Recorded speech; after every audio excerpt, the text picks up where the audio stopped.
Hey guys, welcome to our episode 5 of Frog Dog Fridays. We are coming to you live from Orem, Utah.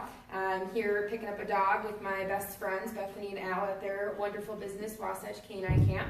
I have one of their dogs, 10-month-old Cassie. She's Bernese Mountain Dog, whom I haven't seen since she was a little puppy, and I've done about maybe 2 minutes of work just to get her comfortable with me. So this should be fun for us to see where she's at. This episode, we are going to be going over step 6 of our Say Yes to Your Dog exercise, which is the exorcist. Basically, through steps 1 through 5, we've had acknowledgement, where the dog just looks in our general direction. Typically, we reserve step 1 for the dogs that are really shy or really detached from humans. Step 2, we get direct eye contact, having that dog be able to look at us directly in the eye, regardless of the body position.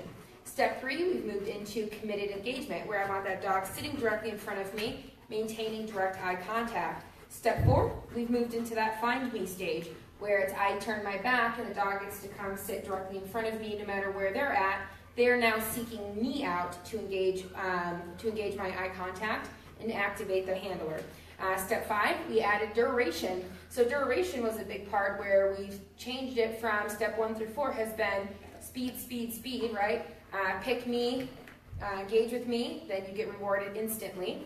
Step 5, we've now said maintain that attention work just a little bit longer. Look at me just a little bit longer before that reward comes, which has built us up for stage 6, which is the exorcist. And basically what we're wanting to be able to do is start adding movement where the dog can follow us as our eyes move back and forth, eventually where we can flip behind the dog and they're turning to move with us. We want to be able to create this so that way when we're out in real world situations, we're not stationary. We want to be able to have our dog focus on us regardless of where we're at, what we're doing, and making sure that they can maintain that attention work with us. So hope a couple of you have already joined in, but I'm going to kind of get Cassie warmed up here just a little bit, make sure that she's in tune with me, and then I'm going to go ahead and get started on how we begin this exercise. So once again, you've had your steps 1 through 5 already trained over the last few weeks. Your dog is doing really well holding duration, being able to find you, all of that stuff. So Cassie, we're going to go ahead and get her started. She's already tired and hot.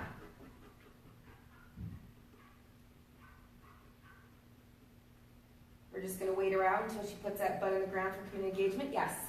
And I'm just going to start with some pretty basic stuff.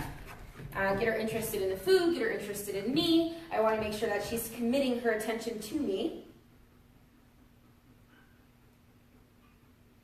Right? When she pays attention, she activates my face. It's going to light up. Yes. She gives me that attention. Woo. She really likes the chase. She likes it when I make her miss. I'm going to do maybe, yes, 5 repetitions. Oh, good girl. Maybe 5 repetitions with her to make sure she's in tune with me.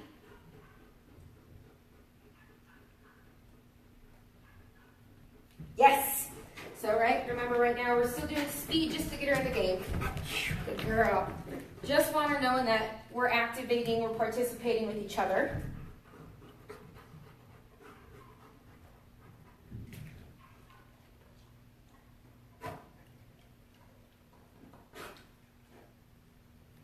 Let her come back over here, work to activate me.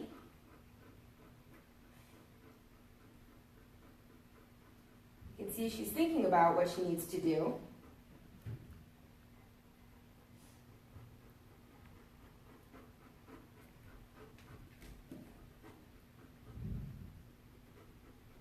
Yes. I'm going to take that because this is a dog that I haven't done any work with prior, and I don't want her to quit on me thinking that she's not going to get anything out of me. Yes. So this next repetition that I'm going to do, you're a Cassie, I'm actually going to start the exercise. What I'm going to do is as soon as she gives me committed engagement, I'm going to shift my weight over to my right from my left. Yes. Now my head moves slightly. Good girl. And her eyes followed me.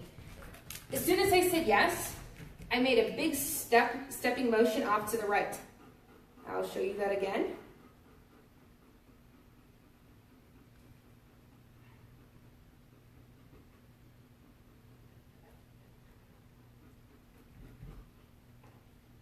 Shifting weight from left to right. Yes. And as soon as I say yes, I take that step. Because what I'm doing is I want to create a dog that's really, really comfortable making that quick turn. Because what this is going to turn into, yes, what this is going to turn into is me stepping behind her and being able to get her to flip. Now, with that repetition right there, when I made that first weight shift, she took her eyes off of me. I reset myself. Yes, good. So if I make a move and her eyes break from mine, she breaks that attention, I'm going to go ahead and just reset my body back to our starting position. And I'm going to try to get it so you can see her face a little bit easier. Yes, good girl. And if you can see, she's following my head with that little bit of movement right now. And that's how this starts to build up.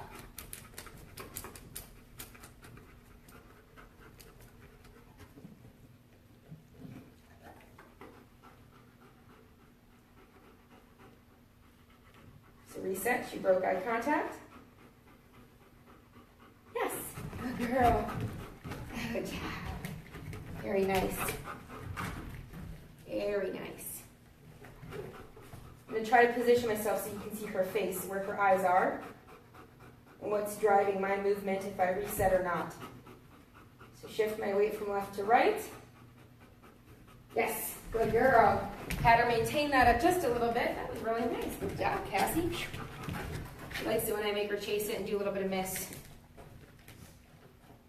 So this next time, I'm going to try to take shift my weight from left to right and then take an extra step with it.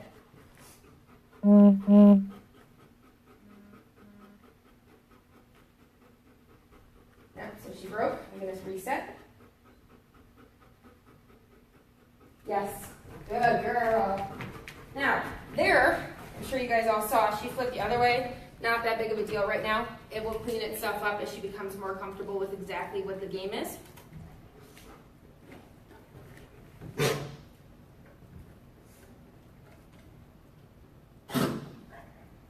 Gotta stop hacking on the kibble first.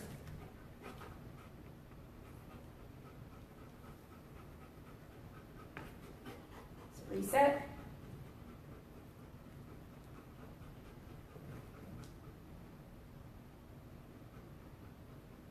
Yes. So she heard me stepping on something that's on the ground that kept making a little snap sound, assuming she thinks it's a piece of kibble, so she kept looking towards the ground. No big deal. I just stopped and reset each time. Got attention. She activates my face. I start to move. Yes. Good job. Good girl. Good girl. Well, this is a dog you can see fatigues pretty quickly. She's a big girl. She's still working hard. Yes. Good girl, which is really nice that she's still working so hard. But if I keep pushing it, I'm probably going to get a dog that eventually is going to just give up and start laying down on me because she is tired. So I'm going to do 1 or 2 more reps with her. If you have questions, let me know about what they are. Get them answered for you.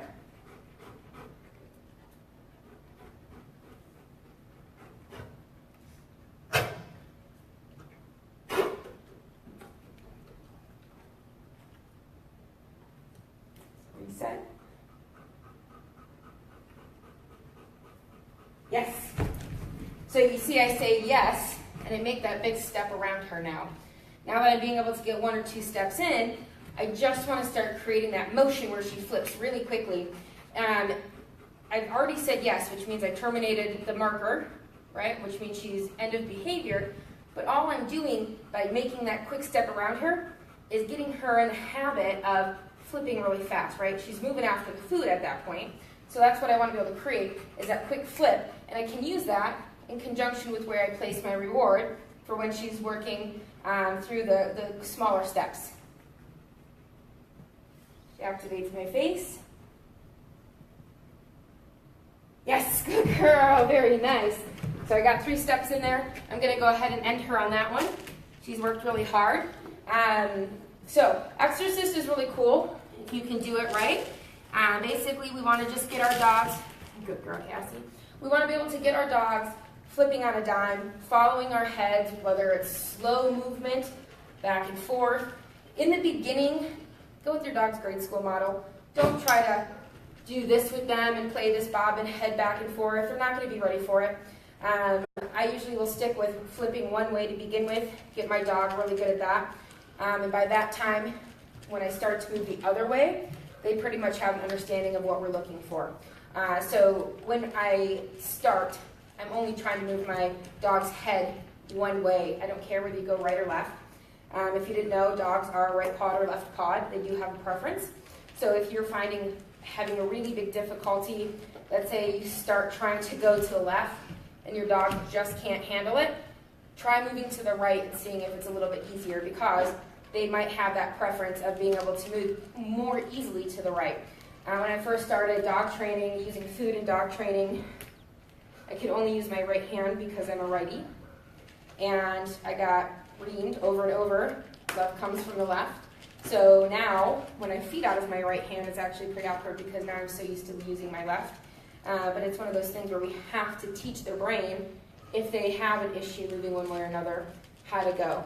So if you have questions, let me know. If not, next week, Friday, we'll be doing episode 6, the 6th episode of our Say Yes to Your Dog exercise, and we are going to be going over troubleshooting. We're going to be going over adding in tons of distractions, more difficulties, how to increase each of the steps and make them really, really reliable, building them into the outside environment, things like that. So make sure to tune in then as well. I will see you then. Have a great night, guys.